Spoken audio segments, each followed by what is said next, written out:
Olá,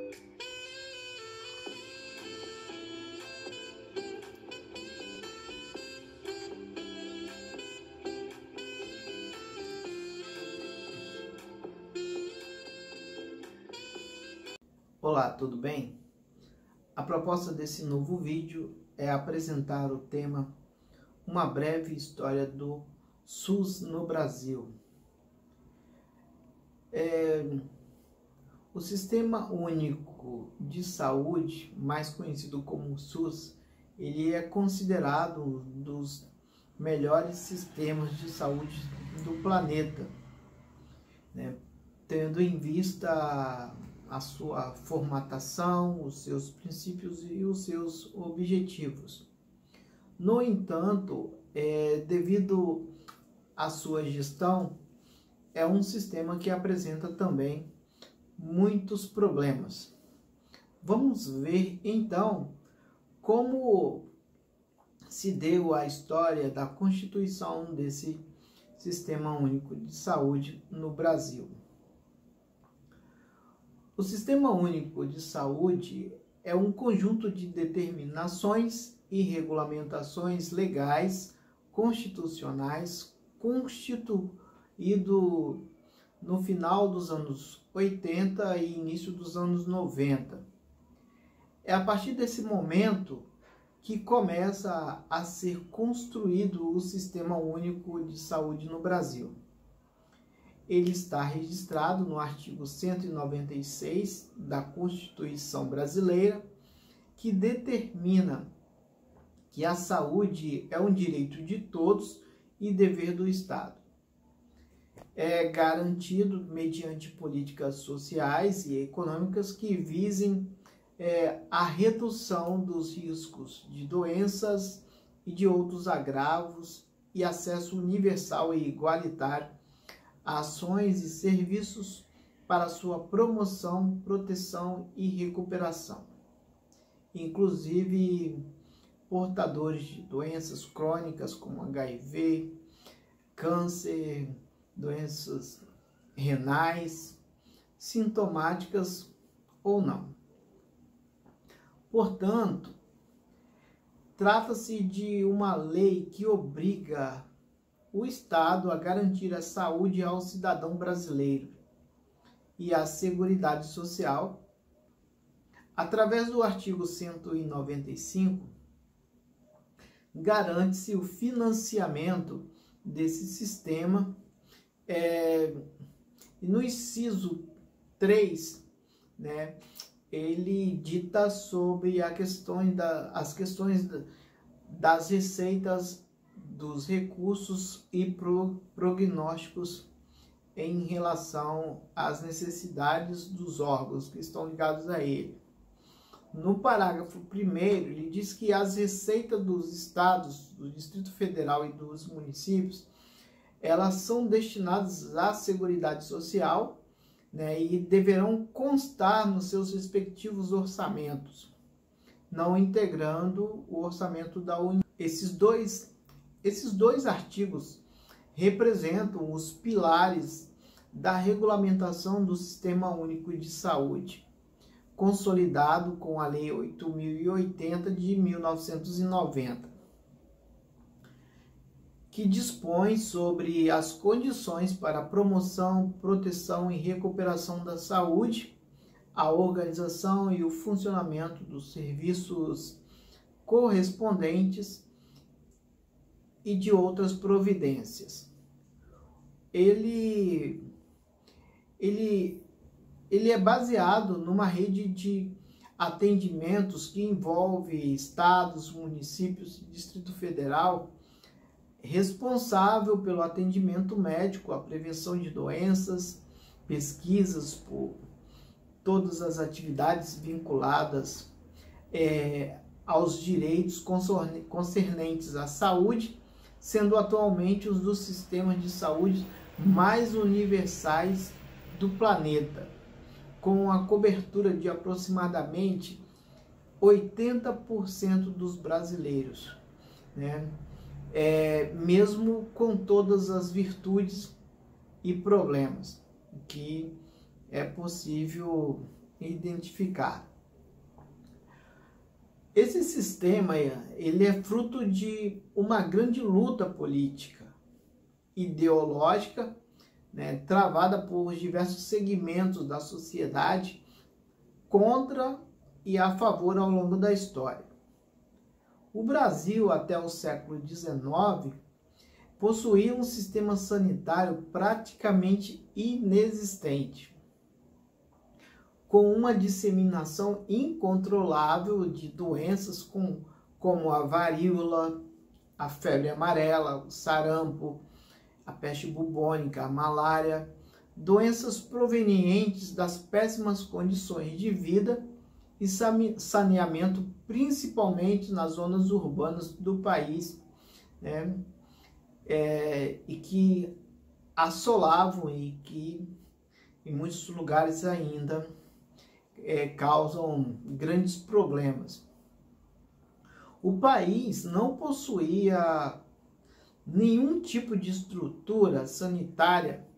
Isso só viria a acontecer nos primeiros anos do século XIX, com a chegada da família real no Brasil, a partir de 1808. Período em que foram criadas as primeiras universidades de medicina, né, onde foram tomadas as ações a fim de isolar doenças endêmicas que geravam problemas para a economia do país. Mesmo após a independência, não há grandes mudanças nesse sentido, embora algumas ações emergenciais fossem tomadas. Surgem então entidades filantrópicas, principalmente religiosas, para atender a população mais carente. Nesse momento, surgem alguns consultórios médicos que atendiam as elites, a corte, aqueles que pudessem pagar. Os pobres eram atendidos por instituições filantrópicas religiosas. Mais tarde surgem as santas casas, que recebiam doações para a manutenção do serviço. Os principais doadores eram a aristocracia e grandes comerciantes que buscavam, de alguma forma, projeção política ou por sentimento humanitário mesmo. Essa era a realidade vivida no país. Apenas em 1897 foi criada a primeira instituição governamental voltada para a saúde pública, a Diretoria-Geral da Saúde Pública. Não tinha o status de ministério, né? Ela foi criada no governo de Rodrigues Alves, que ironicamente morreu em 1919, antes de tomar posse em seu segundo mandato por causa da gripe espanhola. Nesse momento, criou-se a Diretoria-Geral de Saúde Pública, sob o comando de Oswaldo Cruz, cujo nome foi dado ao principal órgão de pesquisa sanitária do Brasil, no Rio de Janeiro.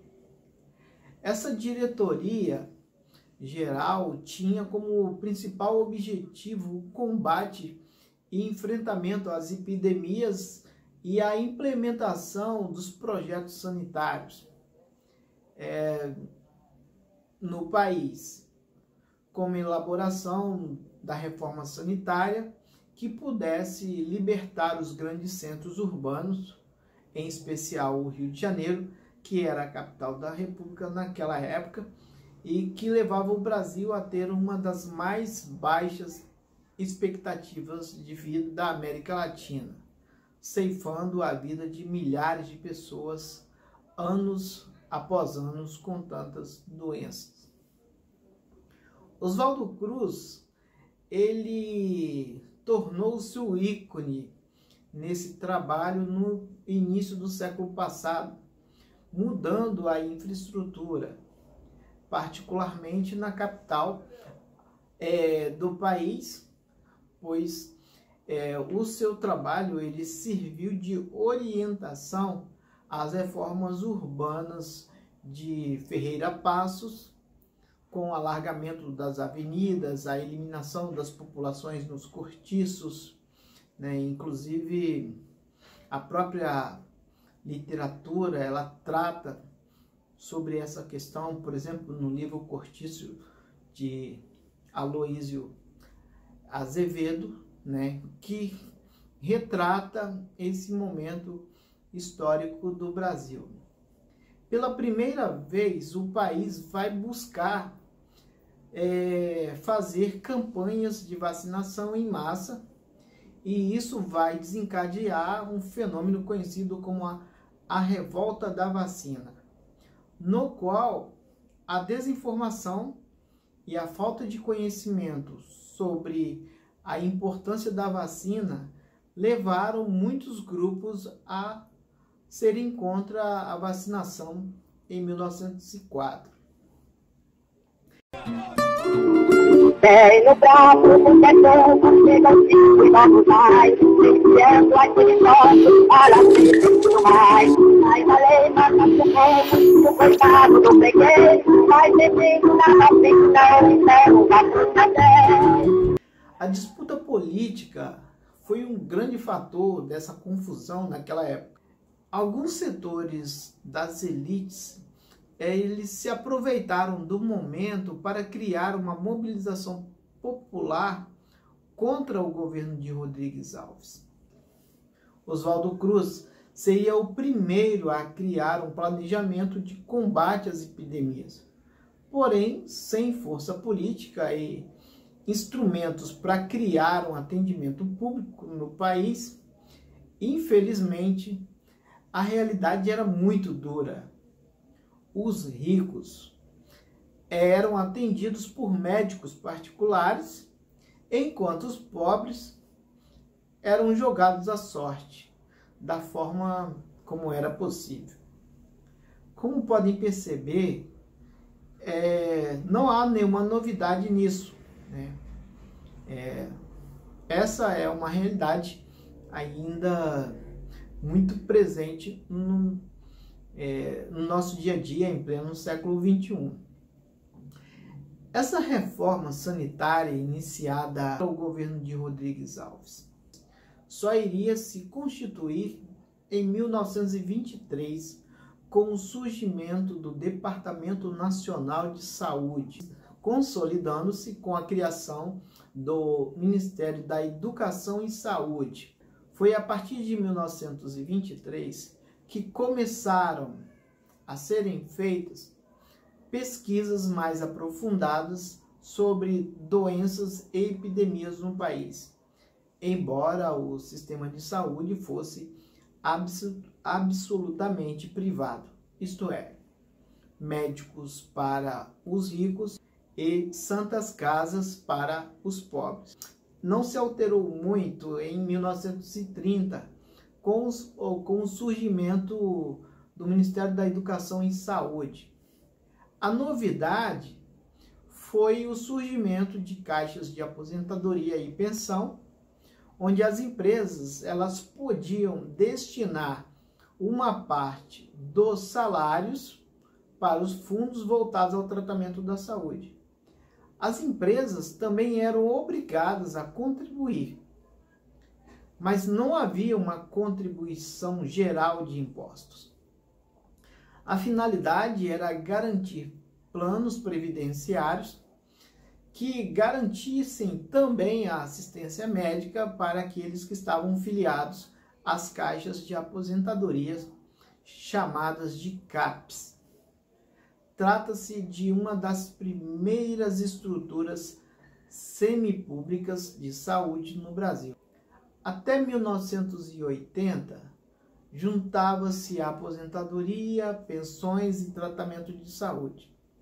Os administradores dessas caixas controlavam serviços privados para atender seus filiados. E não havia uma rede pública de serviço disponível para isso. Com o surgimento do Ministério da Saúde e Educação, em 1930, as CAPs viraram IAPs, Institutos de Aposentadoria e Pensão. Dentro da lógica corporativista do governo de Getúlio Vargas, essas CAPs elas passam a ser regulamentadas pelos IAPs, visto que não havia um controle sistematizado sobre elas que eram feitos pelas empresas. A novidade é que os sindicatos passam a ter o controle na gestão desses recursos e o governo também. Sendo assim, passaram a incluir mais trabalhadores e serem mais fiscalizados com a função de garantir pensão e aposentadoria para os seus filiados e assistência médica, sempre contratando no mercado privado. Esse modelo ele é aplicado por várias décadas. Em 1960 é aprovada a Lei Orgânica de Previdência Social, que vai levar em 1967, período do regime militar, a criação do INPS, Instituto Nacional de Previdência Social, que foi transformado em 1978 no INAMPS, Instituto Nacional de Assistência Médica e Previdência Social. Eles unificavam a pensão e o atendimento à saúde dos trabalhadores urbanos através da contratação de serviços privados. Ou seja, a lógica era privatista. Embora fossem criadas universidades, institutos ligados à medicina, havia um privilégio no setor privado para fazer esse serviço. O processo de acumulação de renda e desigualdade no Brasil também é representado pelo sistema de saúde existente. O regime militar contribuiu para tornar de uma forma significativa o crescimento do serviço médico privado no país, nos quais só participavam aqueles que podiam pagar. De lá para cá, o número de pessoas que buscam se associar a um plano de saúde cresceu enormemente devido a essa política.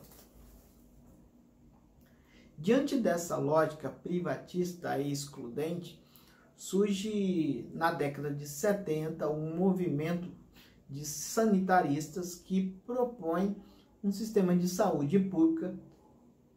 Esse movimento ele é liderado por Sérgio Arouca, de ideologia libertária e preventista, com Nelson Rodrigues dos Santos, Alberto Pellegrini, Elizabeth Moreira, José da Rocha Carvalheiro, Carmen Lavras, Francisco Campos, Célia Almeida, Guilherme Rodrigues da Silva, José Aristodelmo Pinotti, entre outros, cujo propósito era criar uma estrutura de laboratórios, policlínicas, com um leque de serviços capazes de atender a necessidade básica de saúde sob o controle do Estado.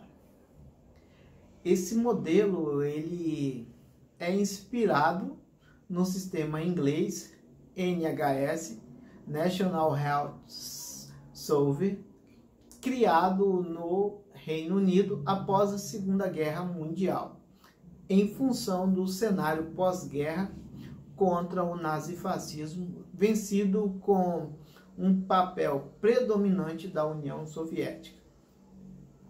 Isso porque, se os países capitalistas não se deslocassem para políticas voltadas aos trabalhadores, eles tenderiam para o projeto apresentado, né, pela União Soviética.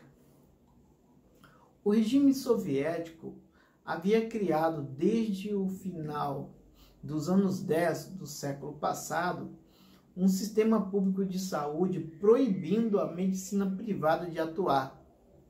Sendo assim, toda a saúde na União Soviética era pública e ofertada para toda a população gratuitamente, onde os serviços de saúde eles serviam como pilares da Revolução Socialista, como há atualmente em Cuba, na China, embora com particularidade do contexto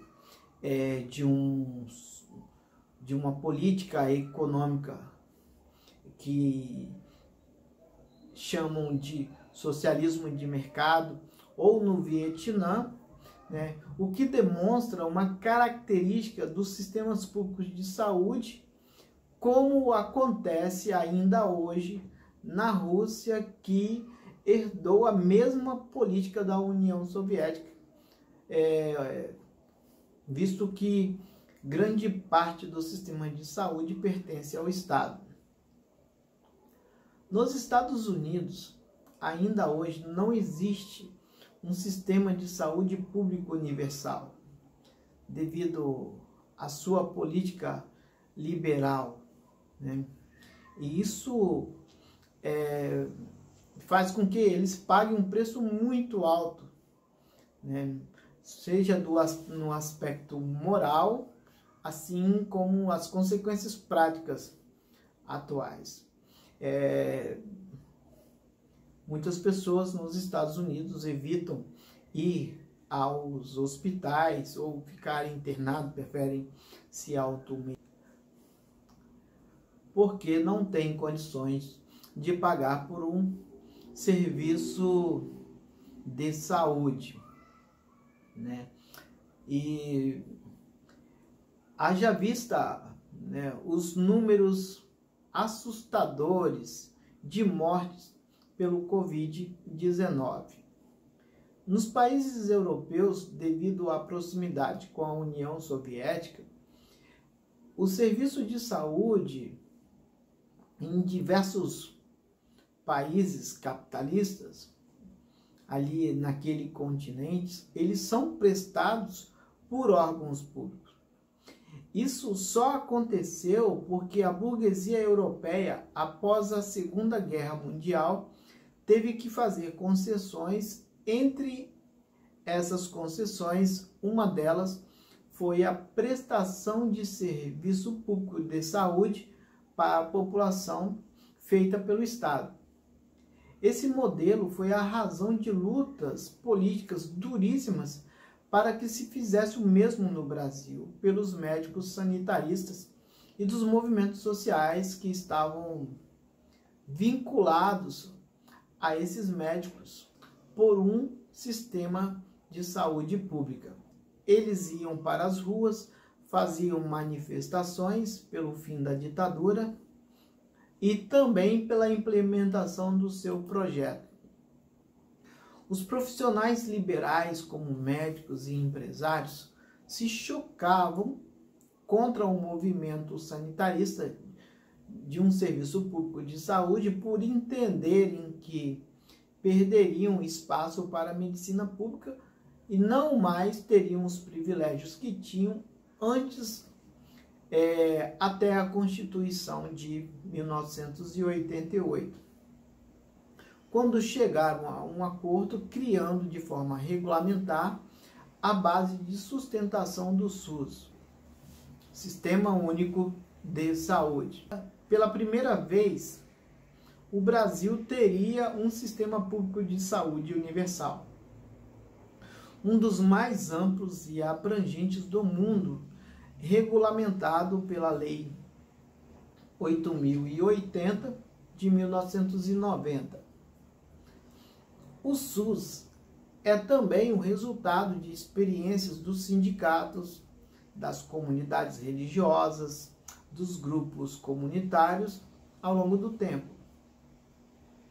A partir daí, foi criada uma gigantesca rede de atendimento que vai da União aos municípios, com recursos determinados pelo orçamento da União, através do artigo 95 da Constituição, onde foram criados, estabelece que os fundos para o financiamento da saúde, incentivando a construção de hospitais, policlínicas, laboratórios e institutos de pesquisa. Uma grande parte dos trabalhadores brasileiros, seja no campo ou na cidade, é atendida pelo SUS, desde um simples resfriado até uma doença de alta complexidade, algo que não existia antes. Esse sistema de saúde é formado por 5 princípios que norteiam a sua existência ou estruturação: universalidade, equidade, integralidade, participação popular e descentralidade. Os problemas que o SUS enfrenta atualmente é resultado de políticas neoliberais de sucateamento dos serviços públicos com vista à privatização, porque, aos olhos do mercado, é um nicho bastante lucrativo. A gestão do Estado por gestores apoiados pelo mercado tem criado uma dupla porta, onde atende-se pessoas dos planos de saúde privado e público, com tratamentos, em muitos casos, diferenciados. Isso fez com que o tratamento se tornasse seletivo e discriminatório, gerando uma assimetria social contrária aos princípios universais do próprio sistema e de seus idealizadores. O SUS se tornou uma alternativa acessível que permitiu ao país sair de um estágio de uma medicina curativa para uma medicina preventiva, com serviços como o médico da família, entre outros serviços de prevenção à saúde, como vacinações e etc. As consequências foram enormes, Temos a diminuição da mortalidade infantil, o aumento da expectativa de vida e assim sucessivamente. Esse sistema, com todos os seus problemas, que nos permite fazer a guerra contra o coronavírus. Se assim não fosse, o desastre poderia ser muito maior. Haja vista os Estados Unidos, que mesmo sendo a maior potência do mundo, não possui um sistema de saúde público e, portanto, não consegue dar conta do problema.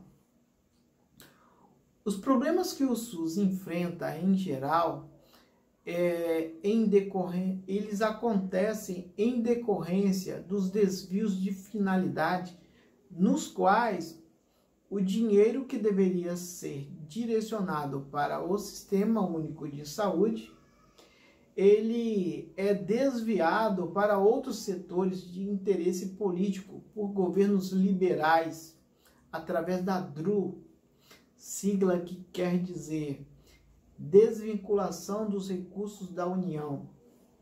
Outro problema é que, enquanto o Brasil dedica 3,6% do seu PIB à saúde, os países desenvolvidos dedicam 11,7%. Portanto, há um subfinanciamento que representa menos vagas nos hospitais. demora nas filas de atendimento. A lógica dos governos depois de 2016 para frente foi retirar recursos do SUS. Por isso estamos com menos leitos nos hospitais que no passado devido à desidratação financeira do sistema. Depois da descoberta do pré-sal, foram criados mecanismos para aumentar a capacidade de atendimento da saúde pública, a fim de melhorar a qualidade e a agilidade. Porém, os governos de Temer e Bolsonaro desidrataram financeiramente e acabaram aprofundando sua incapacidade de atender as demandas da população, né, aliado ao caráter predador da medicina privada. No Reino Unido, por exemplo, o primeiro-ministro foi curado do Covid-19 através de um tratamento feito no NHS, né, National Health Service. Elogiado por Boris Johnson, o sistema atende a maioria da população que não precisa gastar dinheiro com planos de saúde, visto que os hospitais públicos, em muitos casos, oferecem médicos e serviços de qualidade muito melhor que os serviços privados ingleses. Por fim, é necessário um aumento do investimento no SUS, políticas públicas de saúde voltadas ao fortalecimento de sua estrutura funcional, a fim de que possa cumprir o objetivo de seus idealizadores, que seria a melhoria da qualidade de vida dos cidadãos, para que não haja uma assimetria tão grande entre o tratamento de saúde público e privado. Contudo, sem um Estado forte e governantes capazes de enxergar as necessidades básicas e a importância à vida em sua sociedade, esse horizonte pode se tornar cada vez mais distante. Bom, ficamos por aqui. Muito obrigado pela atenção e até a próxima.